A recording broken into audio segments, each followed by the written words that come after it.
I'm Dr. Anjali Venkateshwaran, and will be introducing today's speaker on behalf of Joeen Biomere, a preclinical CRO with locations in Boston, San Francisco, and China. Welcome to a three-part webinar series on advances in toxicology models and methods. Our speaker today is Dr. Shareen Doak, professor of genotoxicology and cancer at the Swansea University Medical School.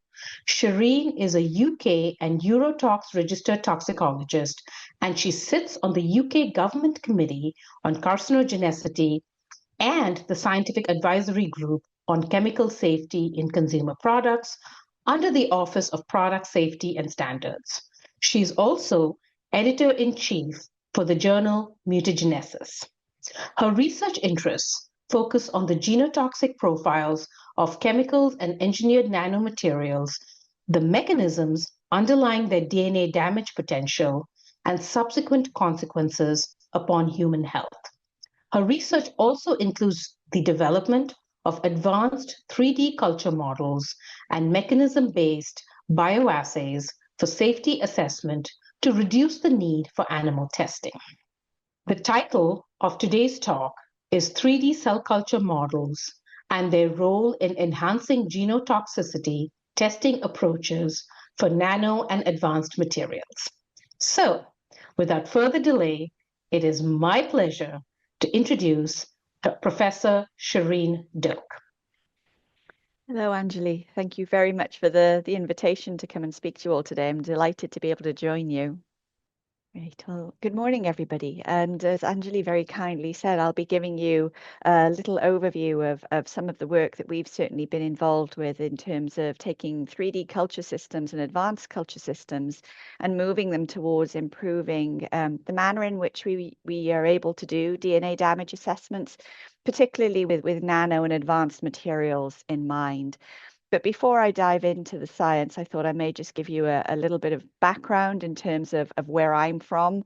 I'm based at Swansea University, and Swansea University is located in South Wales in the UK. So the blue arrow down here hopefully points out roughly where we are, but we're about an hour west of the capital of Wales, Cardiff. And Swansea is the second largest city in Wales. We are very lucky to be located right on the coastline. So the university itself faces the sea, which can be challenging on a wonderfully blue sunny day when we are in the lab, but it is certainly a very nice location to be positioned within.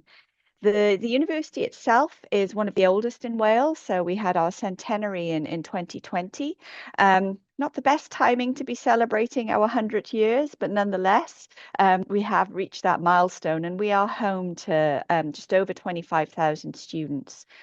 I'm specifically located in the medical school.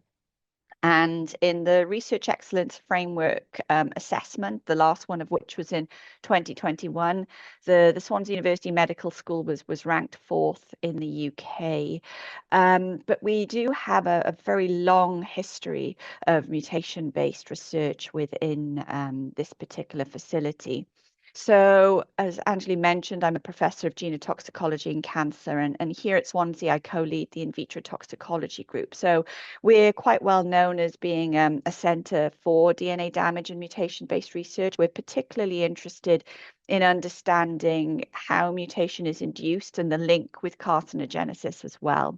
But a lot of the emphasis of our work is focused upon looking at how we can develop improved in vitro approaches to help minimize the need for testing in animals. And so with that in mind, we've moved towards undertaking genotoxicity testing in a range of 3D and co-culture based systems. Over the one side of the slide, you can see the changing faces of our group over the years.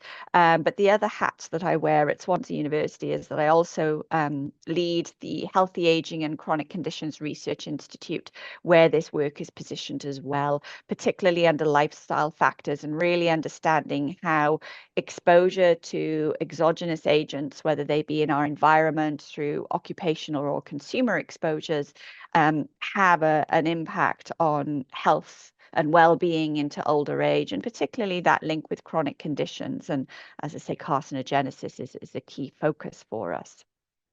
But looking a little bit more now towards the 3D models, we work with a range of different culture systems that represent key organs of exposure. So one element of work that I'll be expanding on a little bit later in the presentation is the 3D liver models that we've developed in-house. But we've also done quite a range of genotoxicity testing in 3D skin culture systems that are commercially available, as well as co-culture systems that represent the human lung and GI tract.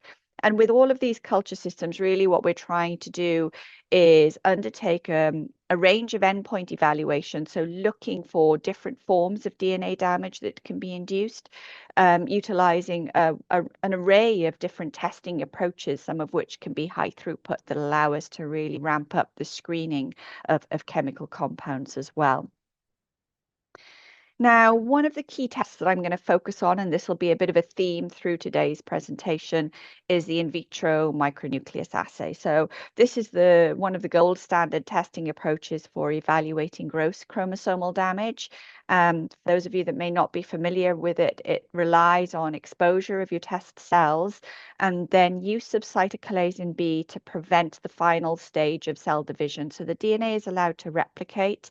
But when the replicated chromosomes are pulled to the opposite poles of the cell, if you have either broken chromosomes or loss and gain of whole chromosomes, then those damaged fragments will lag during that stage of separation of the replicated chromosomes. And what happens then is that those broken pieces or damaged pieces become enclosed within what's known as a micronucleus in the cell. So what we do is we score the frequency of micronuclei, and that then gives us an overall measure of the level of damage that's been induced. And we're lucky at Swansea to have automated systems that allow us to undertake this evaluation. And we tend to use these high throughput systems really to ramp up the scale of what we're able to do, because the micronucleus assay, when it's scored manually, can be quite a laborious and time consuming exercise. Now, the outline of the testing approach that I just described to you is very well explained within OECD Test Guideline 487. This is the Bible, if you like, in terms of how to conduct the in vitro mammalian cell micronucleus test. But over 10 years ago now, there was an OECD expert panel that reviewed this with respect to insoluble and particulate materials. And this was really because of concerns around the applicability of the test for nanomaterials in particular. And the outcome from that panel evaluation was that the test guideline approach itself had deficiencies in terms of how you can robustly conduct the assay in order to get an appropriate readout for nanomaterials. It was recognized that protocol adaptations were required. And so in 2014, the JRC actually put forward a new project proposal to the OECD, which was accepted. And that project was very much focused upon looking at how to adapt the method for the micronucleus assay so that it was applicable for nanomaterials when testing in vitro, and then to develop a subsequent guidance document in order to sit alongside TG487 and guide a user in terms of what adaptations were required to make the method appropriate for testing nanomaterials. So in order to initiate that piece of work, it was agreed that a very defined set of nanomaterials would be required in order to test a number of variations of the protocol. And so JRC spent a significant amount of time really developing, fabricating, and characterizing a set of nanomaterials that would be subsequently used in harmonization exercises. As well as fabricating the material, they also looked at the agglomeration dynamics of the material in a range of different culture media. They looked at the capacity of a range of different mammalian cells to internalize these particles too. And they wrote this up in two reports that were published in 2018 and in 2020. But in 2019, what the JRC also did was convene another OECD expert meeting in order to define a harmonized protocol that would subsequently be tested to determine if the adaptations were appropriate for nanomaterials. And at that stage, JRC were no longer able to continue leading this project due to resource changes. And so it was at that point that Swansea University in the UK and BASF in Germany took the project over in order to complete the final stages. So what we did was take the fabricated materials that JRC had designed, and we ran through testing those materials with the harmonized protocol that had been agreed by the expert group. And after doing that extensive laboratory work, it took just over 2 years, we were able to come up with a number of recommendations and suggestions for what needed to be included within a new OECD guidance document. So within that piece of work, we'd looked at 4 different cells, 2 of which were suspension cells. They were TK6 and buffy coat cells that are obtained from human lymphocytes. And then 2 adherent cells. Those were HepG2 liver hepatocyte cells and V79 cells. And what we found was that generally the suspension cells were more sensitive to induced genotoxicity than the adherent cells were. Through this piece of work, we also looked at positive controls. So it was obviously very important to maintain the use of a chemical positive control, because at the moment, an appropriate particle positive control hasn't really been identified. We did utilize tungsten carbide cobalt as a potential particle positive control in the experimental work that was undertaken. But what we found was that it was only positive for the suspension cells and not the adherent cells. So it remains important to include a chemical positive control in these pieces of work. Through extensive consultation and discussion, it was also agreed that a top dose of 100 microgram per mil or 100 microgram per centimeter squared, whichever the higher, needs to be the focus within those studies as well. The reason for this is if you start to go over 100 microgram per mil, you get excessive precipitation for some nanomaterials. It also isn't particularly physiologically relevant because these materials, in terms of physiological exposure levels, are really substantially lower. And then it was also agreed that the treatment time needed to be adapted. So in TG487, you can undertake a co-exposure with cytochalasin B, which is the compound that is required to prevent cell division at that final stage and create the binucleated cells. However, cytochalasin B actually inhibits endocytosis, which is one of the main routes by which particles are internalized into cells. So if you have a cytochalasin B present at the same time as your test material, you actually, for many forms of nanomaterials, can block uptake. So it's really important that you expose your cells to your test agent for 1 cell cycle, and then apply cytochalasin B for another 1.5 cell cycles in order to ensure that the cells have sufficient time and exposure to the test item in the absence of cyto B. So these recommendations were written up as a preliminary guidance document that went through a couple of rounds of commenting within the OECD, and it was published in September of 2022. But it's important to note that here we are still very much talking about the standard micronucleus assay. So whilst a few adaptations were made to ensure that the test was appropriate for nanomaterials, it's still talking about cells that are cultured in the flat at the bottom of a flask. Now, culture of a single cell type in a flask-based environment is really quite far removed from the 3D multicellular human body.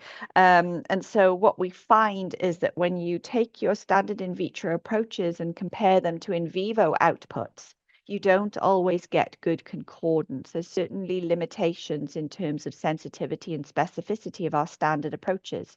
they really have stood the test of time. We've had these testing approaches around for decades, but it's because they are very easy to use. They're quite cheap, fast, and they are also amenable to high throughput screening. But the fact remains that they're not physiologically relevant. And what this means is if you have a positive in vitro result, then you do have to move into in vivo testing. Not always, obviously, for the cosmetics industries, they are limited to in vitro testing only. And this is important because there's a shared 3Rs vision globally, and that we want to try and move away from in vivo testing where possible. But that can only really be achieved when we've got more reliable, more robust in vitro approaches too. And so that's where the field really needs to start moving forward, not only for nanomaterials and advanced materials, but for chemicals as well. Now, one example of where this advance really has been made, and this is a very elegant example, is with the human 3D reconstructed skin micronucleus assay. Now, this assay relies on the use of commercially available 3D skin constructs. And over 10 years ago now, a very nice protocol has been refined for undertaking the in vitro micronucleus assay with these particular models. This is probably one of the most advanced examples, actually, in the genotoxicity field of a 3D culture system that's being moved more towards the regulatory arena, because this has gone through extensive validation with chemicals and has also been accepted in the OECD test program for the development of a new test guideline. So it really has moved quite some way forward. We were particularly interested in this with regard to nanomaterials as well. And so we wanted to look at the test system itself and see what the strengths and limitations were with nanomaterials in mind. And there were a few things that became apparent. So one is that with the 3D skin construct, the surface of the model has to remain dry. If it becomes wetted and remains wetted, it actually compromises the model itself. So with chemical compounds, they're typically administered in acetone because the acetone evaporates off very quickly. However, there's a concern when you're putting nanomaterials into acetone as to whether or not they may damage or alter the surface chemistry of those nanomaterials. And so you have to be acutely aware of just what the vehicle is doing to the particles that you're testing. And so that's one level of additional characterization that needs to be taken into consideration. The other thing, though, is that with chemicals, they will absorb through a 3D construct. But with nanomaterials, what we have here is a more biologically relevant barrier. And the section that the material has to traverse is actually really quite thick. And in order to try and track that, it's actually really difficult if you've got nanomaterials that are not optically active. So, for example, they're not fluorescent, so you can't use fluorescence imaging approaches to track where they are in the model. The example shown on the right-hand side of the slide here is of a section, a TEM section through the model, and you'll see that there are quite a number of squares because we've had to actually stitch the sections together because of the nature of which the nature in which you do electron microscopy. You can only ever focus on a very small field of view. So this sort of method for tracking particles through a 3D tissue section is really quite challenging and remains challenging. And so that's something that you do have to bear in mind when you're thinking about how you use these models with a more physical test agent.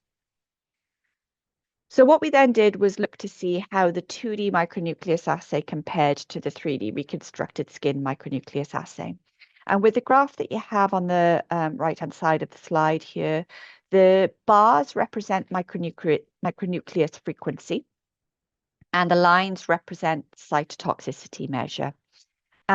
Silver is the 2D standard in vitro micronucleus assay, and then the green and the blue were two different runs with the 3D reconstructed micronucleus assay. And probably what you'll see that's immediately obvious is that we have a significant induction of both cytotoxicity and genotoxicity with a 2D assay, that we really did not see at all in the 3D system. And the reason for this is going back to the fact that we have that thick biological barrier. When we did the imaging, effectively the particle sat at the top of the skin construct and did not migrate to the bottom of the construct, which is where you have the actively dividing cells that are assayed for genotoxicity. So the beauty of this is that we do now have a more physiologically representative system. It really is more representative of human skin and takes into consideration the fact that those biological barriers are not always very easy to penetrate. Now, what you'll note here at the very top dose is a big plummet in the final blue point in terms of cytotoxicity. And what we did here was we really pushed the system. We went to an excessively high dose. It was really very, very high. But the reason that we did this was because we wanted to see if we continued to push the 3D system with increasing exposures, would we eventually get a similar response to what we have in 2D? And we thought at this top dose that we may have done that. However, when we imaged the surface, this is what we had.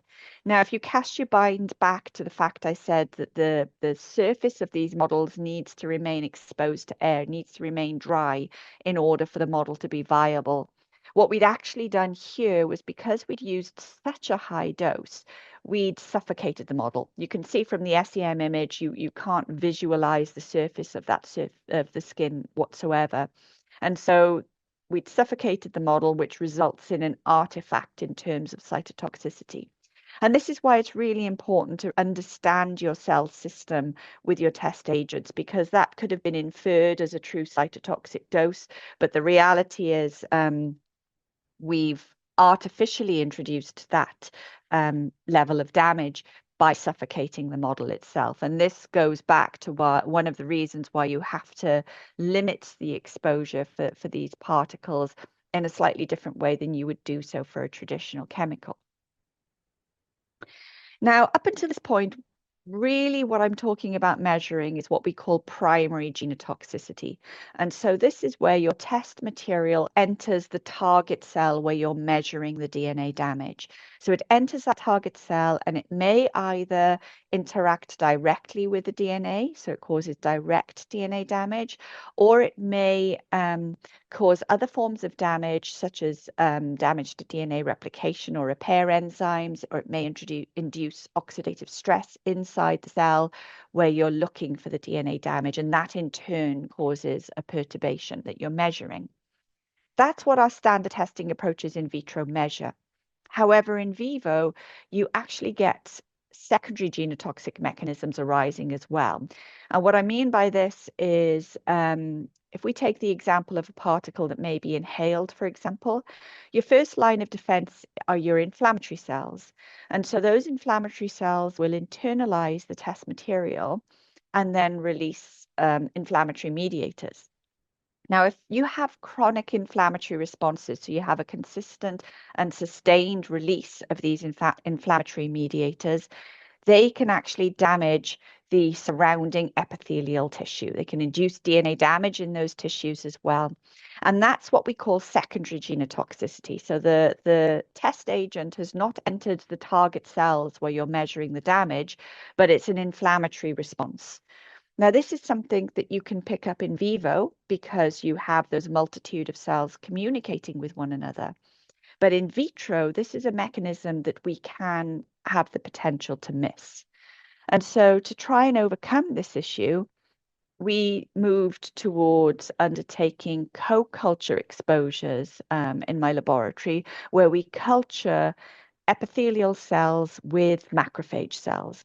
So in the example that's shown on the slide here, we took THP1 macrophages that were differentiated, and we co-cultured them with a lung epithelial cell to explore whether or not we would be able to pick up secondary genotoxic mechanisms in vitro if we were to have the two cell types together. So to understand whether this may be possible, in this example, we used iron oxide nanoparticles as a test agent. With the two graphs that you see above, the top lines represent cytotoxicity and the bottom lines represent genotoxicity.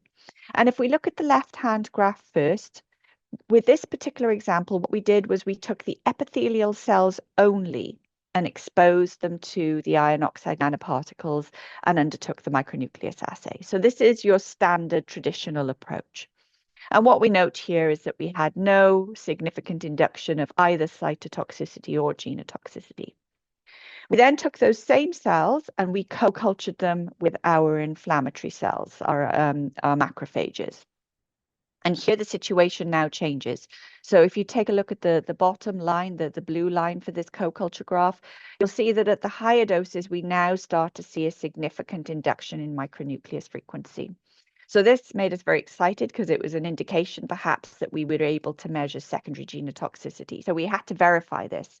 The first thing we did was we looked at cell uptake, and what we noted was that we had substantial uptake in the macrophages, but we could not find the particles in the epithelial cells. So that was the first indicator, really, that it was the macrophages that were internalizing the particles and not the epithelial cells where we were actually measuring the genotoxicity. We did other experiments as well. I haven't got time to go through all of them with you today, but what we did explore was using N-acetylcysteine, which is a free radical scavenger. And in fact, when we included that in the test system, we were almost able to reduce the genotoxicity back to basal levels. So we had a nice clear indication that it was really looking like the secondary mechanisms that we were picking up in this particular example, purely by taking an additional cell type and introducing that into a co-culture. So to take this forward, I was coordinator for this European project called PATROLS. So PATROL stands for Physiologically Anchored Tools for Realistic Nanomaterial Hazard Assessment. And the overarching aim of this project was very much about generating the next generation of hazard assessment tools that would allow us to better predict the consequences of exposure to nanomaterials under more realistic situations. So we were particularly interested in long-term and low-dose exposures because that really is what you're more likely to experience.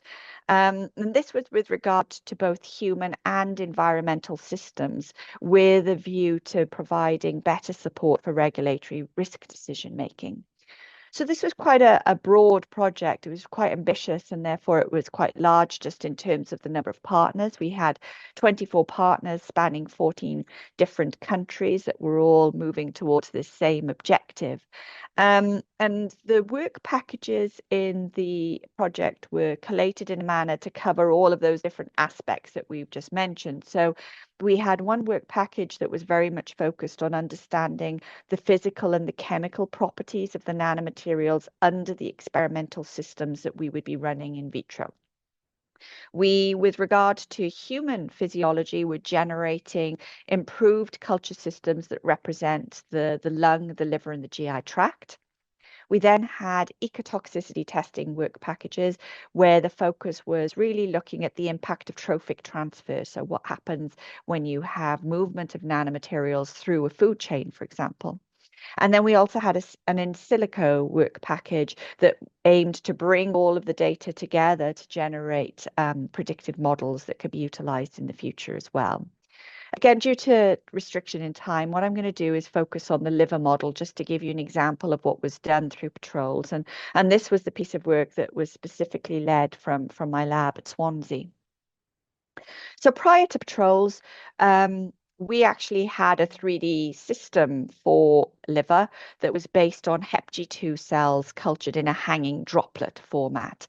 But the problem with that original system was that the cells were only really viable for up to 5-6 days, which wasn't long enough to facilitate any form of repeated or extended exposure times. So we adapted the protocol to enable the cultures to remain viable for up to 2 weeks within the system that we were using. And these cells can be, or the spheroid, sorry, can be cultured in a 96 well plate format, which means that they can be quite high throughput as well.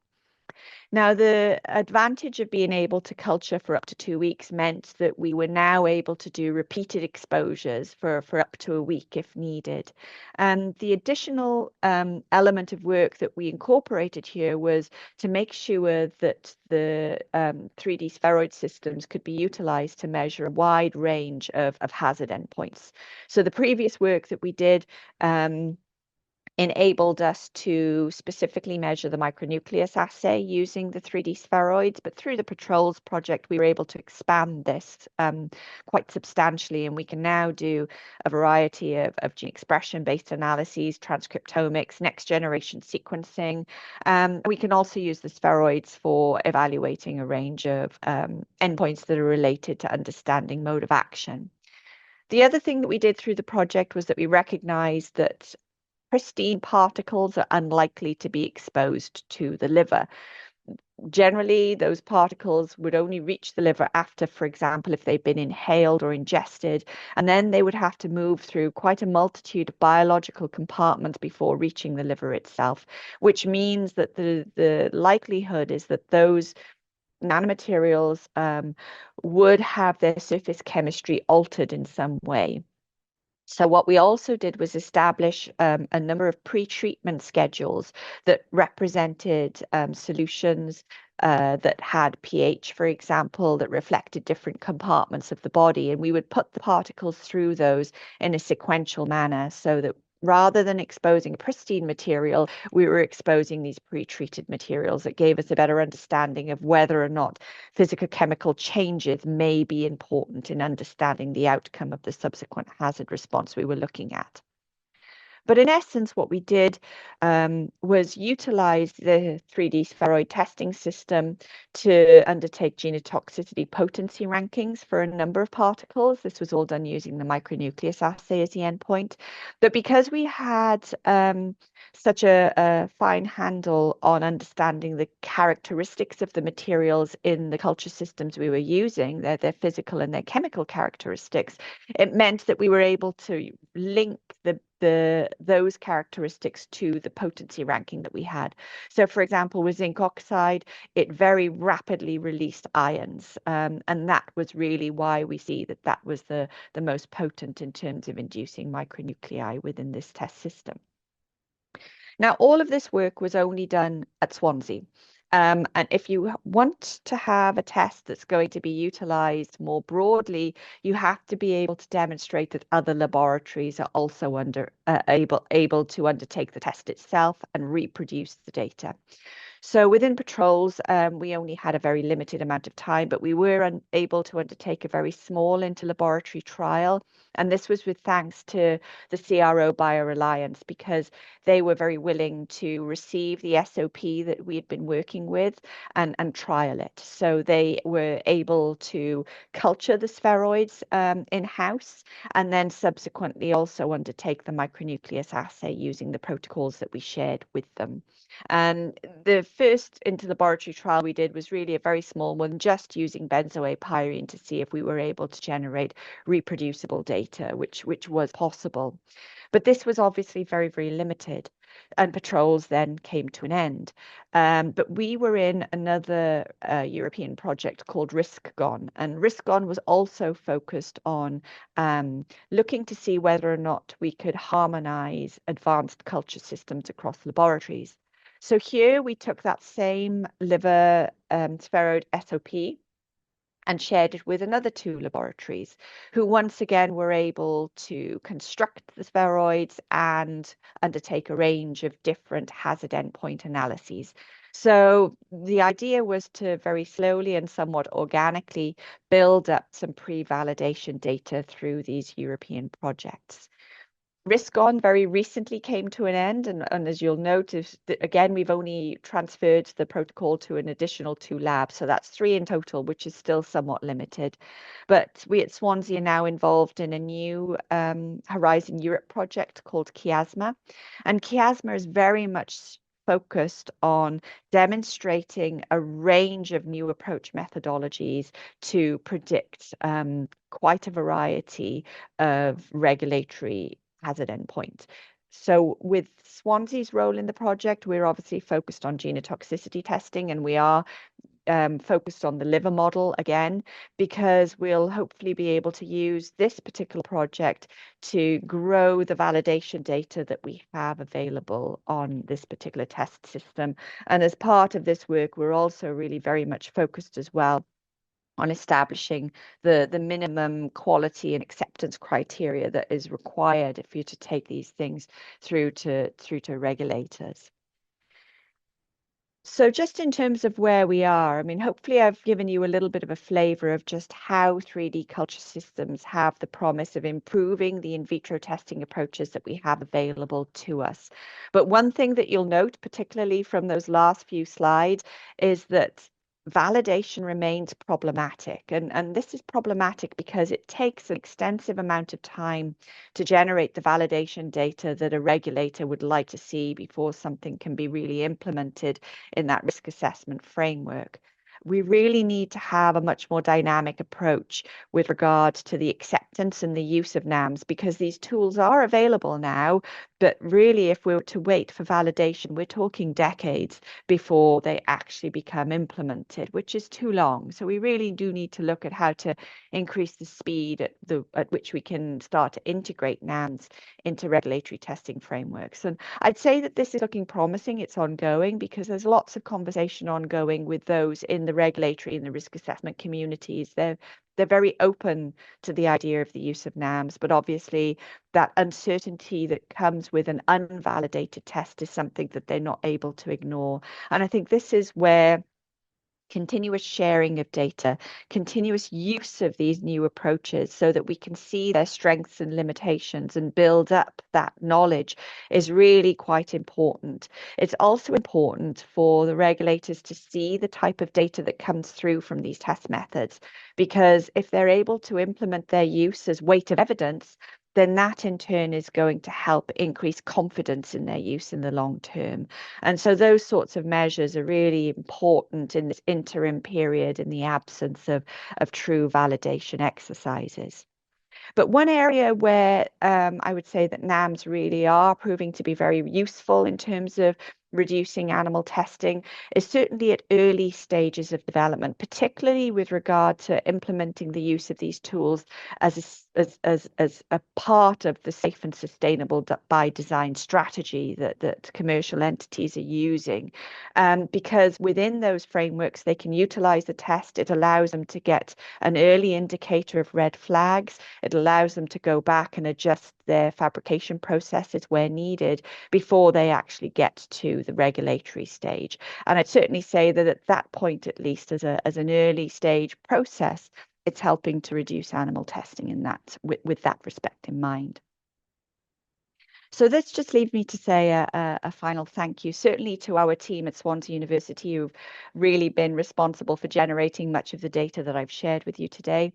We have a large number of collaborators. As you may have seen, we work quite extensively through large European collaborative projects. And so it's with thanks to both the partners in those projects, but also the various funding bodies that have supported the work financially to date, because it wouldn't have been possible without that level of support. And I also need to say a special thanks to my colleagues at BASF, who were pivotal in the OECD work that I discussed with you earlier. And perhaps just to close, I should say that story around the OECD test guideline with regard to nanomaterials goes on, because whilst the guidance document was written, guidance document is not legally binding. And so there is a need to update TG 487 to include the methodological adaptations necessary for testing nanomaterials. But to do that, a large-scale inter-laboratory validation exercise is needed.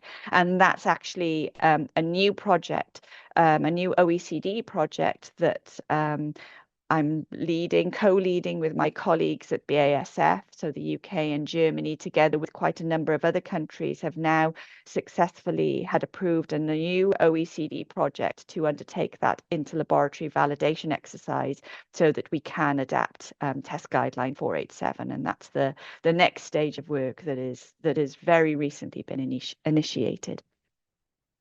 So thank you very much for your attention. and I shall stop sharing there. Thank you so much, Shareen. That was fantastic. I have to just congratulate you and your team on the sheer body of work that you have done. And I wanted to ask, a couple of things that you said piqued my curiosity. The first question is the work that you guys did with your team did with BASF. Would you consider that to develop the OECD guideline? Would you consider that a kind of blueprint for how to really push, to do the work to get to an OECD guideline and into the future and continuously evolve it? Would you consider that a blueprint? What I would say is that with the OECD processes, you can actually tackle them through a number of different approaches. We chose this staged approach, which I would say is it's longer because we went through the guidance document phase first, and now we're looking at a new project to actually adapt the test guideline. The reason for that was because of the limited validation data that we had available. Certainly at the start of the guidance document work, we had no validation data available. And so the purpose of the guidance document was to start that journey.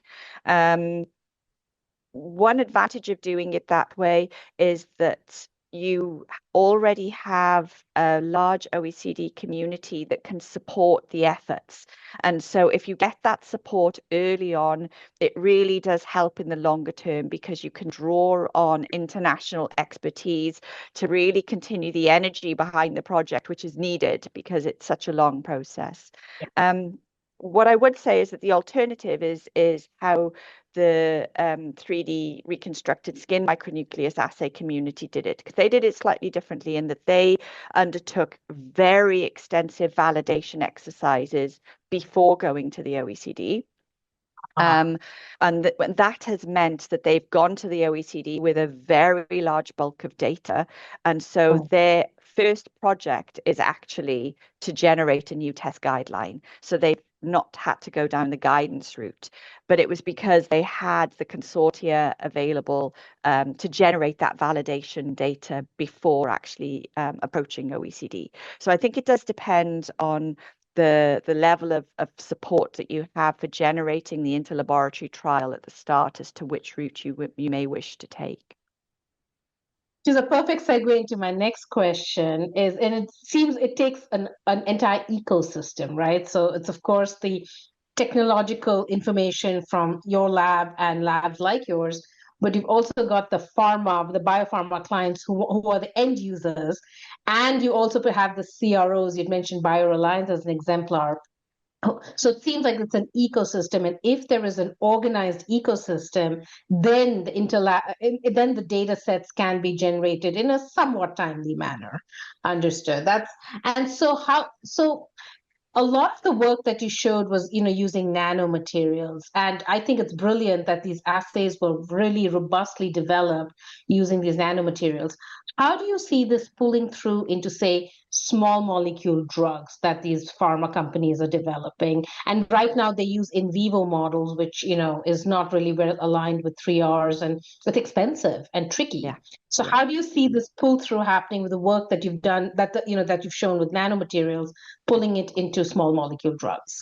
Yeah, that's a really good question. And to be honest, from my perspective, with these models, they should be agnostic in terms of what you use them for. So with the liver model, I'll take that as the example just because I focused on it quite so today.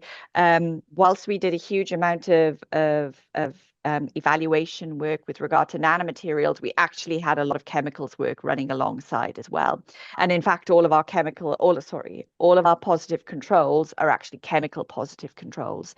So I think the beauty with these 3D culture systems actually is that they can be used for whichever test agent you have in mind.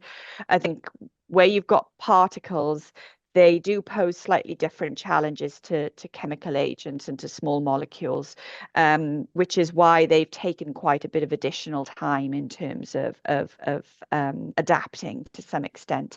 But I think regardless, the beauty of the 3D culture systems is that they can be used for a wide range of compounds. And it is just a case perhaps of ensuring that your test system is appropriate for all those different case studies, ensuring appropriate controls are included at the outset, just to ensure that there isn't an unusual response that you may not necessarily have predicted previously. But realistically, they can be used quite widely and should be as well, I would suggest. Technical question for you, because when you were talking about the patrols project, and one thing that struck me about the genotoxicity area is one of the beautiful things is it has well-defined endpoints, whether you're looking at the micronucleus assay or the comet assay. And so it makes things simpler. So I wanted to ask you for your thoughts on the balance, whether, one thing is when you have a well-defined endpoint, it becomes easier to put together a data package for regulators, right? When Yeah. you introduce relatively complex endpoints and transcriptomics, next gen sequencing come to mind. We're talking large data sets, which can be a little befuddling to make, to get biological insights. What's your thought on the balance between data richness versus simplicity so that the regulators get it? Yeah, I think there's a role to play for both. Yeah, So the reason that we opted to really focus on the micronucleus assay was because we felt that we were playing around with a cell system. So we were taking a cell system that was not very well understood or accepted. And we were concerned that if we took an unknown in terms of the cell system and an unknown in terms of an endpoint, that would make it right, much more challenging to right. win confidence. So the reason for selecting the micronucleus assay was that if we took an endpoint that was very well understood, it Mhm. allowed us to really build confidence in the test system itself, which then later on meant that we could start looking at some of those other technologies that you mentioned. And so this is very much why we have a lot of data on the micronucleus assay, because we've been using it for a long time. But now that we have a very strong grasp of the model itself, its robustness, that's now allowing us to play with those other endpoints. And it's why more recently we've been able to use the system for transcriptomics and for next-gen sequencing. So we have protocols in place. I would still say that, particularly for next-gen sequencing, I would say we're still in very much a development phase, because what we need now is large categories of chemical compounds that we understand well, and Yes. then we can look at the readout that we receive from the next-gen sequencing with the liver models, just to understand their performance. And that's where we're at the moment. But it's really why we took that staged approach. So it's a really important point that you've raised there, actually, because building Yeah. that confidence is quite tricky with regards to a new test system.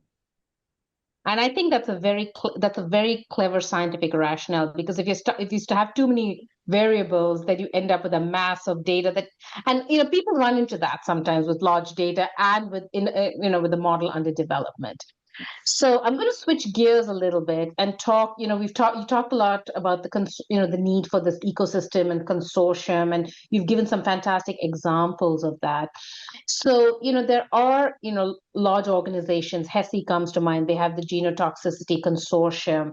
So do you see, especially with with the legislative changes that have happened, with the FDA Modernization Act, et cetera, do you see a genuine like upswell of these consortia where people are actually considering, okay, we need to start looking at in vitro models as a genuine path, as opposed to, yeah, it's a cool science and nice research, but I don't think it'll ever make it to prime time. But do you see that mindset shift, and do you see people being more collaborative in the Yeah, space? absolutely. I think there is without doubt a real mind shift.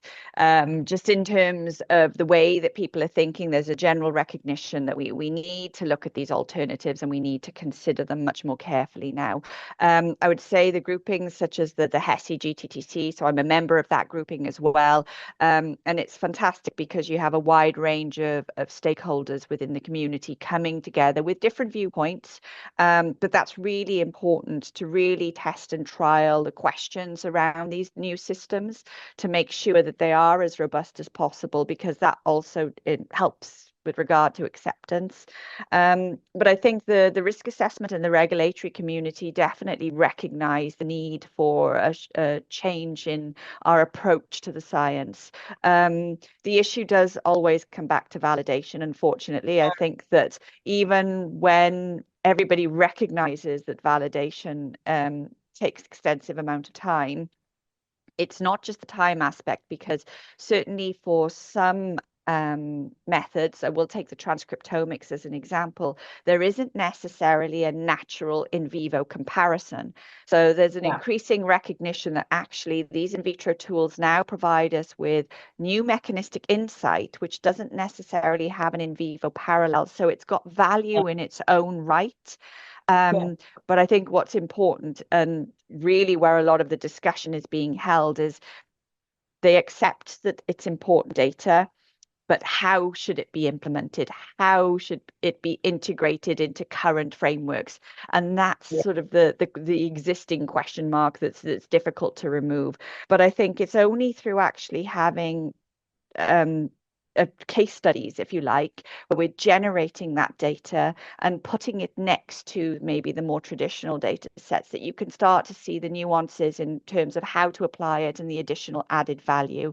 But I think that step of really generating the data and including it in regulatory submissions is really important, because the more that the regulatory community see that type of data, we get more valuable feedback from them in terms of how they feel that they can utilize it. It needs to be a two-way conversation. And I think we're in the right space, actually, for that two-way conversation to be happening.